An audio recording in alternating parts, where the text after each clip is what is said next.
اللهم صل على سيدنا ومولانا محمد وعلى آل سيدنا ومولانا محمد وبارك وسلم عليه. أعوذ بالله من الشيطان الرجيم. بسم الله الرحمن الرحيم. إن مثل عيسى عند الله كمثل آدم خلقه من تراب ثم قال له كن فيكون. الحق من ربك فلا تكن من الممترين. فمن حاجك فيه من بعد ما جاءك من العلم فقل تعالوا ندع أبناءنا وأبناءكم ونساءنا ونساءكم وأنفسنا وأنفسكم ثم نبتهل فنجعل لعنة الله على الكاذبين. صدق الله مولانا العظيم وبلغنا رسوله النبي الأمي الأمين الكريم ونحن على ذلك لمن الشاهدين والشاكرين والحمد لله رب العالمين. السلام علیکم ورحمۃ اللہ تعالی وبرکاتہ۔ ہمارا آج کا درس سورہ آل عمران کی آیت نمبر 59 سے شروع ہو رہا ہے، اور آپ کو تھوڑا سا یاد دہانی کرا دیں کہ پچھلے درس میں ہمارا جو موضوع تھا وہ حضرت عیسیٰ علیہ السلام کی والدہ ماجدہ حضرت مریم علیہ السلام کا ذکر تھا، اور ان کو اللہ تعالیٰ نے معجزانہ طور پر جو انہیں حمل ٹھہرایا، اور حضرت عیسیٰ علیہ السلام کی پیدائش ہوئی، اور حضرت مریم علیہ السلام کی جو والدہ تھیں وہ ایسے عمر کو پہنچ گئی تھی، اور ان کے والد بھی، کہ ان کے لیے اس وقت اولاد کو پیدا کرنا ناممکن تھا۔ اللہ تبارک و تعالیٰ نے معجزہ دیا، حضرت مریم علیہ السلام کی پیدائش ہوئی، اور اس کے بعد پھر ہم نے یہ بھی ذکر کیا تھا کہ حضرت مریم علیہ السلام کی جو کفالت تھی، قرآن اندازی کے ذریعے حضرت زکریا علیہ السلام کو یہ ذمہ داری ملی تھی، اور زکریا علیہ السلام جب کبھی جاتے تھے حضرت مریم کو دیکھنے بیت المقدس میں،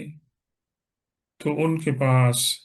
انواع و اقسام کے پھل ہوتے تھے، اور وہ پوچھتے تھے کہ مریم تمہارے پاس یہ کھانا، یہ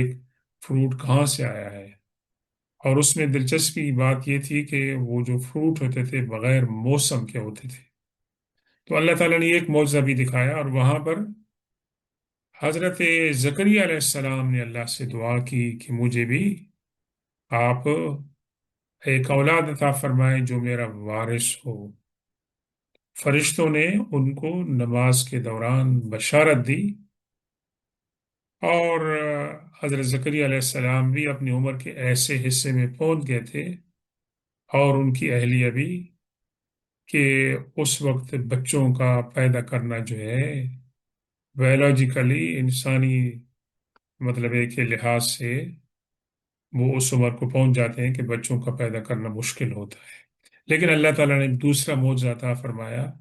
حضرت یحییٰ علیہ السلام کی پیدائش ہوئی، ادھر حضرت مریم علیہ السلام سے حضرت عیسیٰ علیہ السلام کی پیدائش ہوئی۔ اس کے بعد پھر اللہ تبارک و تعالیٰ نے ذکر کیا ہے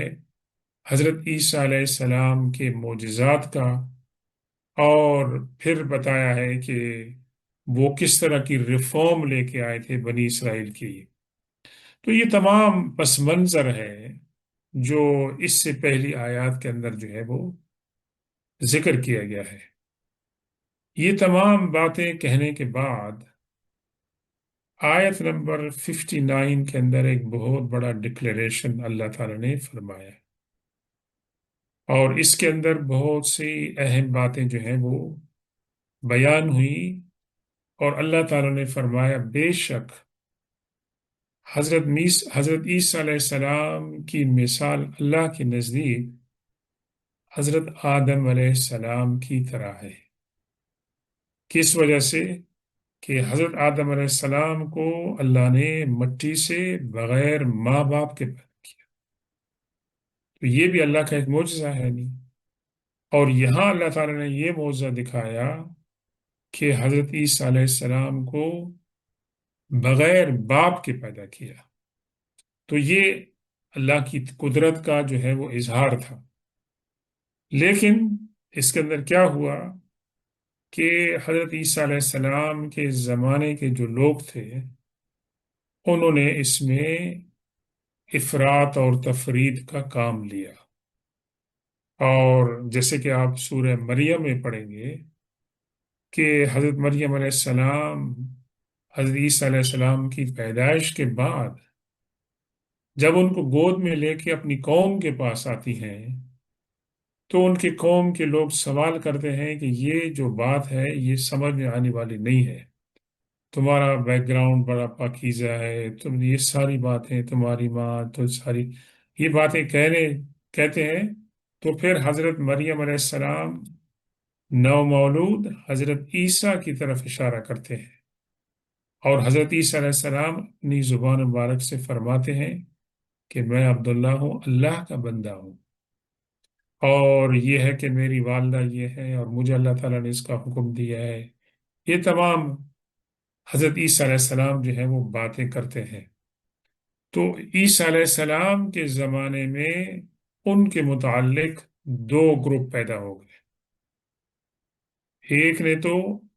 عیسیٰ علیہ السلام نعوذ باللہ ان کے ساتھ اتنی مخالفت کی کہ ان کی نبوت اور رسالت کو نہیں مانا، ایون دو کہ کہنے کے لیے حضرت عیسیٰ علیہ السلام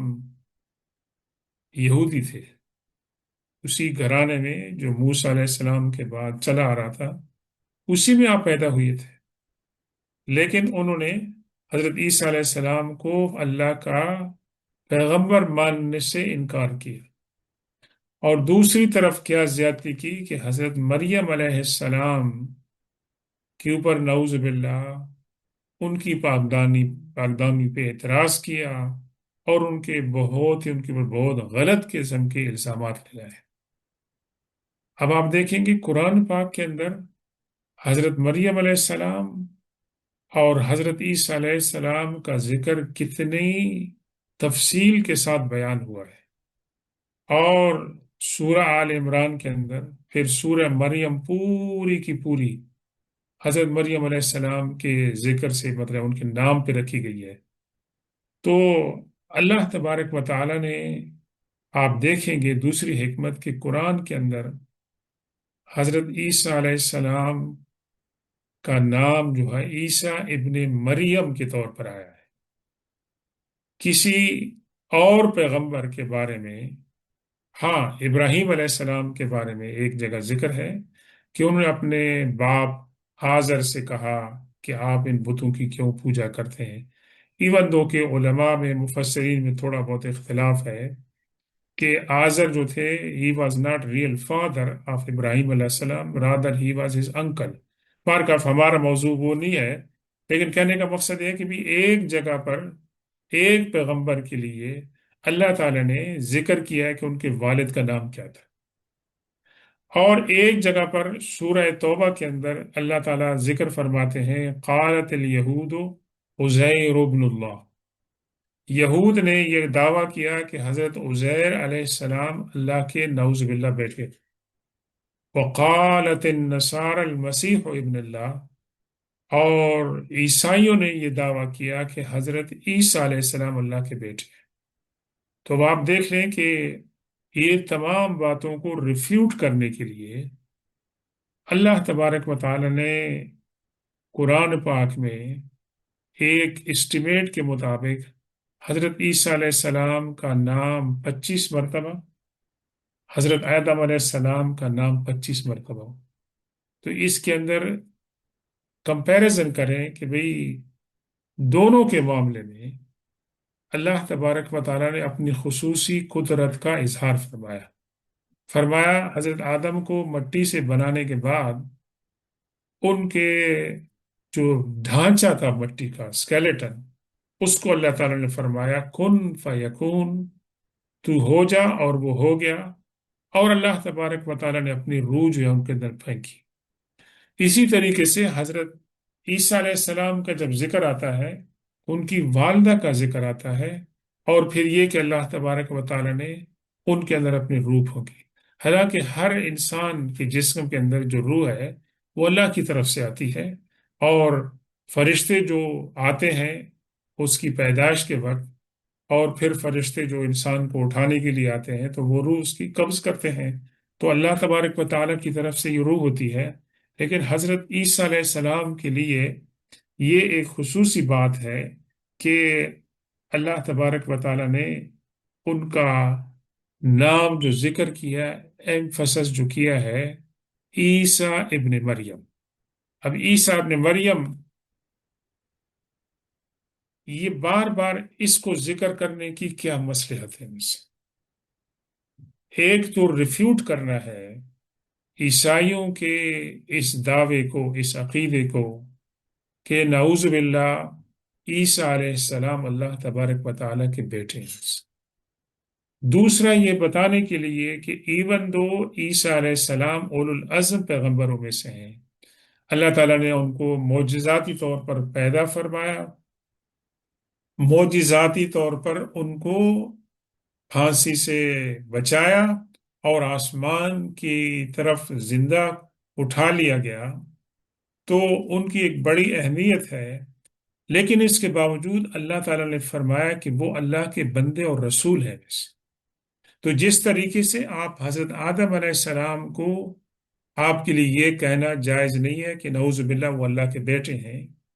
اسی طریقے سے حضرت عیسیٰ علیہ السلام کے متعلق آپ یہ نہیں کہہ سکتے ہیں کہ وہ اللہ کے بیٹے ہیں. تو یہ ایک تو یہ جو ہے نا حقیقت ہے، اس کو واضح کرنے کے لیے قرآن پاک میں بار بار عیسیٰ ابن مریم جو ہے وہ آتا ہے. دوسرا، یہ دونوں جو گروہ ہیں یہودی اور عیسائیوں، جنہوں نے افراط اور تفرید سے کام لیا ہے، قرآن آیا، حضور پاک صلی اللہ علیہ وسلم تشریف لائے، اور مسلمان اور اسلام آیا، جنہوں نے حضرت عیسیٰ علیہ السلام کی جو حقیقت ہے اس کو اسٹیبلش کیا، اور اس کے اندر جو حقیقت ہے ان کی کہ وہ اللہ کے بندے ہیں، اللہ کے رسول ہیں، اللہ تعالیٰ نے اس کو جو ہے ثابت کیا. ایک حدیث پاک میں حضور پاک صلی اللہ علیہ وسلم حضرت علی سے خطاب فرماتے ہیں. حضرت علی کو خطاب فرماتے ہیں کہ ان فی کا مثل من عیسیٰ، کہ اے علی تمہارے اندر ایک مثال ہے حضرت عیسیٰ علیہ السلام کی طرف. کس طرح؟ ابغضتہ الیہود حتی بہتوا امہ، کہ یہود نے حضرت عیسیٰ علیہ السلام سے نفرت میں اتنا بغض و عداوت کا مظاہرہ کیا کہ ان کی والدہ ماجدہ کو انہوں نے ان کی عصمت پر جو ہے الزام لگایا، نعوذ باللہ یہ بچہ کہیں اور سے جو ہے آیا ہے، اور یہ تمام باتیں کی. تو یہ انہوں نے زیادتی کی. تو حضرت علی سے فرمایا اللہ کے رسول صلی اللہ علیہ وسلم کہ آپ کے بارے میں بھی مسلمانوں میں دو گروپ ہوں گے بس. اور آپ دیکھیں گے کہ حضرت علی رضی اللہ تعالیٰ عنہ کو مسلمانوں میں حضرت علی کے زمانے میں بھی اور بعد میں اور آج بھی کچھ لوگ ہیں جو حضرت علی کو خدا مانتے ہیں بس. اور حضرت علی رضی اللہ تعالیٰ کے زمانے میں کسی نے کیا تھا تو آپ نے ان کو بہت سزا جو ہے وہ دی تھی، اور اس کو آگ میں جلانے کا حکم دیا تھا. اسی طریقے سے یہ ایک انتہا ہے. ویسے دوسری انتہا یہ ہے کہ مسلمانوں میں حضرت علی رضی اللہ تعالیٰ عنہ کے جو فضائل ہیں، جو مناقب ہیں، قرآن و حدیث کے اندر ہیں، سیرت کے اندر ہیں، حضور پاک سے ان کے ساتھ ہیں کہ آپ نے ان کی پرورش کی، ان کی تعلیم دی، اور ان کے اندر حکمت تھی، دانش تھی، وہ ان کا جو سٹیٹس ہے اس کو جو ہے وہ بھی لٹل کرتے ہیں ویسے. تو حضور پاک صلی اللہ علیہ وسلم نے یہ ان کو جو ہے نا بات بتائی. تو بات دوبارہ ہم آتے ہیں اس موضوع پر کہ قرآن پاک میں حضرت مریم علیہ السلام اور حضرت عیسیٰ علیہ السلام کا جو ذکر ہے اتنی تفصیل کے ساتھ، اور خاص طور پہ عیسیٰ ابن مریم، یہ بتانے کے لیے کہ عیسیٰ علیہ السلام بشر تھے، انسان تھے. حضرت مریم علیہ السلام بھی باوجود کہ ان کی پیدائش بھی معجزاتی طور پر ہوئی، لیکن وہ بھی انسان تھے اور وہ اللہ کے بندے تھے. انہوں نے کبھی جیسے سورہ مائدہ میں کہ سورہ نساء میں کہتے ہیں کہ حضرت عیسیٰ علیہ السلام نے کبھی اس بات سے انکار نہیں کیا کہ میں اللہ کا بندہ نہیں ہوں، اور اللہ کی عبادت سے بھی انہوں نے انکار کیا. تو جو لوگ حضرت عیسیٰ علیہ السلام کے لیے خدائی کا خدا کی خدائی میں شرکت کا جو ہے وہ کہتے ہیں کہ ٹرینیٹی کا کہتے ہیں، اس کا مطلب ہے کہ یہاں پر ریفیٹیشن ہے. اور ساتھ ساتھ اللہ تبارک و تعالی کی جو قدرت ہے حضرت مریم علیہ السلام کی پیدائش میں اور حضرت عیسیٰ علیہ السلام کی پیدائش میں، کہ یہ بتانے کے لیے کہ یہ ایک اللہ کی طرف سے جو ہے وہ معجزہ ہے. تیسری بات، حکمت بہت ہی اہم ہے سمجھنے کے لیے، کہ حضرت مریم علیہ السلام کے اوپر یہودی نے جو الزام لگائے، ان کی عصمت، ان کی عزت، اور وہ ایک نیک خاتون تھی. اللہ تبارک و تعالیٰ نے ان کی ڈگنیٹی کو مطلب ہے کہ بہت زور و شور کے ساتھ جو ہے وہ بیان کیا، کہ وہ اور ان کے فضائل جو ہیں وہ بیان کیے، کہ وہ تمام ان چیزوں سے جو ہے وہ مبرہ جو ہے ہوئی. تو ایک تو یہ کہ یہ کہنے کے لیے کہ حضرت عیسیٰ علیہ السلام کا نسب نعوذ باللہ اللہ سے ملتا ہے ویسے، اور دوسرا یہ ہے کہ عیسیٰ علیہ السلام جو ہیں وہ اور حضرت مریم علیہ السلام، جیسے قرآن پاک میں ایک دوسرے مقام پہ کہا گیا کہ یہ دونوں جو ہیں وہ اللہ تبارک و تعالیٰ کی نشانیاں ہیں اور آیت ہے میں سے. تو اس کے بعد ہم بھی واپس آتے ہیں اس آیت پاک میں کہ جس میں اللہ نے فرمایا کہ عیسیٰ علیہ السلام کی مثال اللہ کی نگاہ میں حضرت آدم علیہ السلام کی طرح ہے، جن کو اللہ تعالیٰ نے مٹی سے پیدا فرمایا، اور پھر اس سے فرمایا کہ تو ہو جا، اور وہ ہو گیا ویسے. تو یہ تمام حقائق جو ہیں یہ اس پس منظر میں جو ہے وہ بیان کی گئے. یہ بیان کرنے کے بعد اللہ تعالیٰ فرماتا ہے الحق من ربک فلا تکن من الممترین. حضور پاک صلی اللہ علیہ وسلم سے خطاب ہے، مسلمان سے خطاب ہے کہ یہ بات جو ہے یہ حق ہے، ریالٹی ہے، حقیقت ہے. اس لیے آپ ان لوگوں میں اپنے آپ کو شمار نہ کریں جو شک کرتے ہیں. تو یہ جو آیات ہیں یہ تو نازل ہوئی ہے کب؟ جب عیسائیوں کا ایک ڈیلیگیشن، نجران کے یمن کے عیسائیوں کا ایک ڈیلیگیشن 60 افراد پر مشتمل تھا، اور وہ ہجرت کے 10ویں سال حضور پاک صلی اللہ علیہ وسلم کے پاس آئے تھے. ہوا یہ تھا کہ جب مکہ فتح ہوا 8ویں سال میں ہجرت کے، تو اس کے بعد حج فرض ہو گیا. تو جو پہلا حج تھا وہ جو جن کو حضور پاک صلی اللہ علیہ وسلم نے مکہ میں امیر مقرر کیا تھا ان کی قیادت میں ہوا.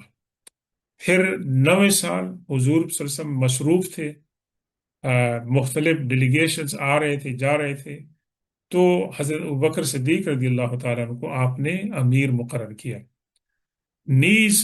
اس وقت حکم دے دیا تھا 9ویں سال میں کہ یہ آخری سال ہے جس میں مشرکین حج کر رہے ہیں. اس کے بعد ان کو شرک کی حالت کے اندر، کیونکہ مکہ میں پھر بھی آس پاس اس وقت لوگ مشرکین موجود تھے، تو یہ اعلان کر دیا کہ وہ نہ تو اس کے بعد حج کے لیے آ سکیں گے شرک کی حالت میں، اور نہ ہی وہ جو ننگے طواف کرتے تھے اس کی اجازت ہوگی. تو ایک تو ماحول جو ہے فضا تیار کی گئی. تو اسی انداز میں حضور پاک صلی اللہ علیہ وسلم نے جو نجران کے عیسائی تھے ان کے پاس بھی پیغام بھیجا دعوت کا کہ مسلمان ہو جاؤ، تو وہ لوگ مزید معلومات اور ڈسکشن کرنے کے لیے اللہ کے رسول صلی اللہ علیہ وسلم کی خدمت میں حاضر ہوئی مدینہ میں، اور مدینہ میں حضور پاک صلی اللہ علیہ وسلم نے ان کو اسلام کی دعوت دی۔ اور جب وہ آئے تو اس وقت آئے کہ عصر کی نماز کا وقت تھا، اور مسجد نبوی میں حضور پاک صلی اللہ علیہ وسلم کی امامت میں صحابہ کرام نے نماز پڑھی، اور یہ جو عیسائی آئے تھے یہ یمن کے بڑے اچھے بہترین جبے اور ان کے جو اٹائر ہوتی ہیں ریلیجس وہ پہن کے آئے تھے، تو انہوں نے کہا کہ اس وقت ہماری نماز کا ٹائم ہو گیا ہے ویسے، تو کچھ صحابہ کرام نے اس پہ ریلیکٹنس شو کیا کہ یہ غیر مذہب کے لوگ ہیں، ان کو مسجد میں نماز پڑھنے کی اجازت کیوں دی جائے؟ تو حدیث پاک میں یہ الفاظ آتے ہیں کہ اللہ کے رسول صلی اللہ علیہ وسلم نے ان کو فرمایا ان کو چھوڑ دو، ان کو اپنے طریقے کے مطابق نماز پڑھنے دو، تو انہوں نے بجائے اس کے کہ کعبہ کی طرف، انہوں نے جیروسلم مشرق کی طرف نماز پڑھی، اور پھر حضور پاک صلی اللہ علیہ وسلم کے ساتھ ان کی جو ہے ڈسکشن ہوئی کہ اللہ کے رسول صلی اللہ علیہ وسلم نے ان کو اسلام کی جو ہے وہ دعوت دی۔ تو ان کے جو دو سردار تھے، ایک جو تھا اس کا نام سید تھا، دوسرا کا نام عاقب تھا، اور چونکہ وہ ریپرزینٹ کر رہے تھے اپنی پوری قوم کو، تو حضور پاک صلی اللہ علیہ وسلم نے ان کو جیسی ملاقات ہوئی آپ نے فرمایا تم اسلام قبول کر لو۔ انہوں نے جواب دیا کہ ہم آپ سے پہلے مسلمان ہو چکے ہیں بس۔ یعنی یہ جواب جو تھا اس کے اندر بے ادبی تھی، لیکن حضور صلی اللہ علیہ وسلم نے اس کو برداشت کر لیا۔ اللہ کے رسول صلی اللہ علیہ وسلم نے ان کا یہ جواب جو سنا تھا آپ نے فرمایا تم دونوں جھوٹ بول رہے ہو، تمہیں اسلام لانے سے یہ بات منع کر رہی ہے کہ تم اللہ تبارک و تعالی کے لیے بیٹے کا دعویٰ کرتے ہو کہ عیسیٰ علیہ السلام نعوذ باللہ اللہ کے بیٹے ہیں، تو یہ عقیدہ رکھ کر تم مسلمان نہیں ہو سکتے، یہ بات رکاوٹ ڈال رہی ہے، یہ نہیں کہ تم کہہ رہے ہو کہ جی ہم آپ سے پہلے مسلمان ہو چکے ہیں۔ اور دوسری بات یہ ہے کہ تم جو مطلب ہے کہ کراس ہے، صلیب ہے، تم اس کی پرستش کرتے ہو، یعنی وہ اس کو سمبل بنا کے کہ عیسیٰ علیہ السلام نعوذ باللہ تمہارے عقیدے کے مطابق صلیب پر انہوں نے اپنی قربانی دی، اور پھر ان کی تدفین ہوئی، اور پھر ان کو اللہ تعالیٰ نے قبر سے اٹھا کر آسمان کی طرف لے گئے۔ تو آپ یہ تھوڑا سا ڈفرنس دیکھ لیں، یعنی یہودیوں کے عقیدے میں یہ کہ عیسیٰ علیہ السلام تھے کہ جن کو سولی پہ چڑھایا گیا، اور عیسائیوں کے ہاں یہ کہ ان کو سولی پہ چڑھایا گیا لیکن ان کے بعد ان کی تدفین ہوئی، اور پھر ان کو آسمانوں کی طرف جو ہے وہ لے جایا گیا۔ اب مسلمانوں کا جو عقیدہ اس میں کیا آیا، قرآن نے بیان کیا کہ وہ عیسیٰ علیہ السلام نہیں تھے، لیکن شبہ لہم، ان کو عیسیٰ علیہ السلام کی طرح انہی میں سے ایک شخص کو اللہ تعالیٰ نے اس کو بنا کر پیش کیا، اور اس شخص کو انہوں نے عیسیٰ علیہ السلام سمجھ کر سولی پہ چڑھایا، جبکہ حقیقی ریئل عیسیٰ علیہ السلام جو تھے ان کو اللہ تبارک و تعالیٰ نے زندہ آسمان کی پر اٹھا لیا۔ اور دوسری بات اللہ کے رسول صلی اللہ علیہ وسلم نے کیا فرمائی کہ تم لوگ جو ہے خنزیر کھاتے ہو اس، اور یہ خنزیر کا کھانا جو ہے یہ عیسیٰ علیہ السلام سے نہیں ثابت ہے، یہ تمام ادیان کے اندر اس کو حرام قرار دیا گیا ہے۔ اور اس کے بعد پھر انہوں نے سوال کیا حضور پاک صلی اللہ علیہ وسلم سے کہ اگر عیسیٰ علیہ السلام اللہ کے نعوذ باللہ بیٹے نہیں ہیں تو پھر ان کا والد کون ہے ویسے؟ یہ ایک بڑا یعنی مطلب عجیب ان کا اعتراض تھا اور سوال تھا کہ بھئی عیسیٰ علیہ السلام کے لیے اگر باپ کو ثابت کرنا ہے تو نعوذ باللہ وہ اللہ ہے ویسے، تو اس معاملے میں انہوں نے حضور پاک صلی اللہ علیہ وسلم کے ساتھ کافی مطلب بحث کی، اور اپنا پوائنٹ ثابت کرنے کی کوشش کی، اور اس کے اندر تمام عیسائی اس وقت جو موجود تھے انہوں نے عیسیٰ علیہ السلام کے بارے میں یہ بات کی۔ حضور پاک صلی اللہ علیہ وسلم نے ان کے اس اعتراض کے جواب میں ایک جوابی اعتراض پیش فرمایا۔ فرمایا کیا تم لوگ جانتے ہو، یہ بات جانتے ہو یا نہیں جانتے ہو، کہ بچہ جو ہے وہ اپنے باپ کے مشابہ ہوتا ہے، اس کے جو فیچرز ہوتے ہیں اس کے ماں باپ کے فیچر کے ساتھ ریزمبل کرتے ہیں اسے۔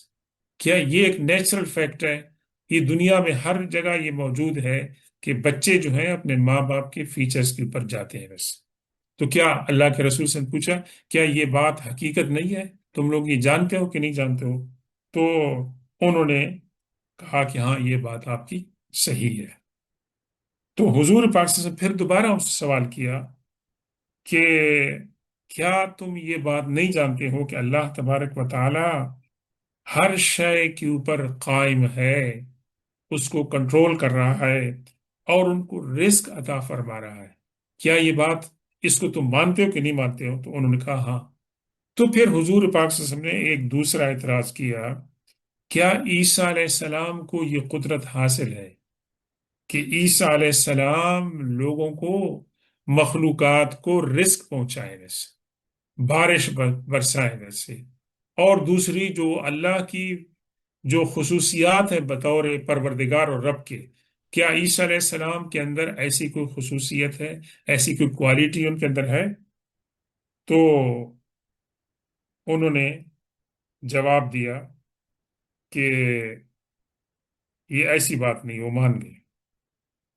پھر حضور پاک صلی اللہ علیہ وسلم نے دوسرا سوال ان پہ کیا کہ یہ بات تم جانتے ہو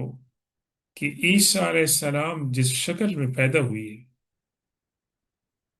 وہ تمام کے تمام مراحل اللہ تعالیٰ نے اپنی قدرت سے ان کی والدہ حضرت مریم علیہ السلام کے شکم میں، ان کے رحم میں جو ہے اللہ تعالیٰ نے ان کی صورت بنائی، نقش و نگار، آنکھیں کیسی ہوں گی، ناک کیسی ہوگی، چہرہ، یہ تمام چیزیں، یہ بات تم مانتے ہو کہ نہیں مانتے ہو؟ اور پھر جیسے اللہ تعالیٰ نے چاہا ان کی صورت بنائی۔ اور دوسری بات یہ حقیقت ہے کہ اللہ تبارک و تعالی نہ تو کھاتا ہے نہ پیتا ہے، اور کھانے پینے کے نتیجے میں انسان کو ضرورت پڑتی ہے کس بات کی؟ بول و براز کی۔ تو اللہ تبارک و تعالی تو ان تمام کمزوریوں سے پاک ہے۔ تو اور پھر اس کے بعد یہ ہے کہ آ، حضرت مریم علیہ السلام کو جب حضرت مریم علیہ السلام جب حضرت عیسیٰ علیہ السلام سے حاملہ ہوئی اور پھر ان کی پیدائش ہوئی،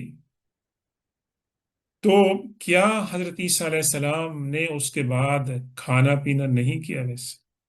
یعنی کیا عیسیٰ علیہ السلام اس کے بعد جتنا عرصہ بھی اپنی اس زندگی میں رہے، آسمان سے اٹھائے جانے سے پہلے، کیا عیسیٰ علیہ السلام کھاتے پیتے نہیں تھے؟ جس طرح کے چھوٹے بچے جب پیدا ہوتے ہیں تو ان کو دودھ اور دوسری خوراک جو ہے وہ مہیا کی جاتی ہے، تو انہوں نے کہا ہاں۔ تو پھر اللہ کے رسول صلی اللہ علیہ وسلم نے فرمایا کہ تم نے یہ جو عقائد جن کی تم میرے ساتھ بحث کر رہے ہو،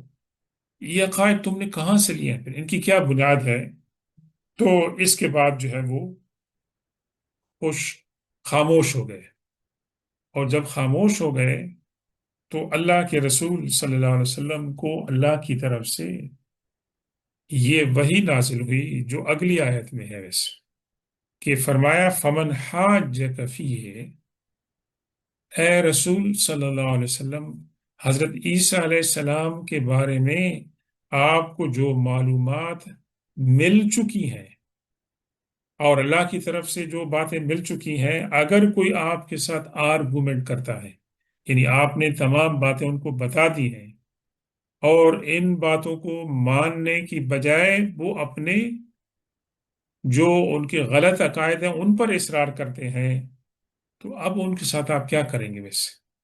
اب کیا ہوگا؟ فرمایا فَقُلْ تَعَالَوْا، ان کو اب آپ چیلنج کریں گے سے، آ جاؤ، ندعو ابنانا و ابناکم، میں بھی اور تم بھی اپنے بیٹوں کو پکارتے ہیں اور ان کو لے کر آتے ہیں ویسے، وَنِسَاءَنَا وَنِسَاءَکُمْ، اور ہم بھی اپنی عورتوں کو اور تم بھی اپنی عورتوں کو لے کر آؤ، وَأَنفُسَنَا وَأَنفُسَکُمْ، ہم بھی اپنی جانوں کو اور آپ بھی اپنی جانوں کو لے کر آتے ہیں۔ ان کو پیش کرنے کے بعد ہم نے کیا کرنا ہے؟ ابھی معاملہ اللہ کے اوپر چھوڑنا ہے، کیونکہ ہم ایک دوسرے کے ساتھ بحث کر چکے ہیں، اور آپ جو حق اور باطل کی باتیں ہیں ان کو آپ تسلیم کرنے سے ہٹ درمی کا مظاہرہ کر رہے ہیں۔ تو اب ہم اللہ کے سامنے اس معاملے کو رکھتے ہیں۔ اس کے لیے جو لفظ استعمال کیا، ثم نبتہل، پھر ہم مباہلہ کرتے ہیں۔ اچھا، مباہلہ کا مطلب یہ ہوتا ہے کہ دو گروہ، دو پارٹیاں جب وہ حق اور باطل کے درمیان اپنی پوزیشنیں کلیئر کر لے دیتے ہیں، اور اس کے بعد ایک گروہ جو ہے وہ نہیں مانتا ہے، تو پھر مباہلہ تھا۔ مباہلہ ون سائیڈڈ نہیں ہوتا ہے، مباہلہ دونوں سائڈ سے ہوتا ہے۔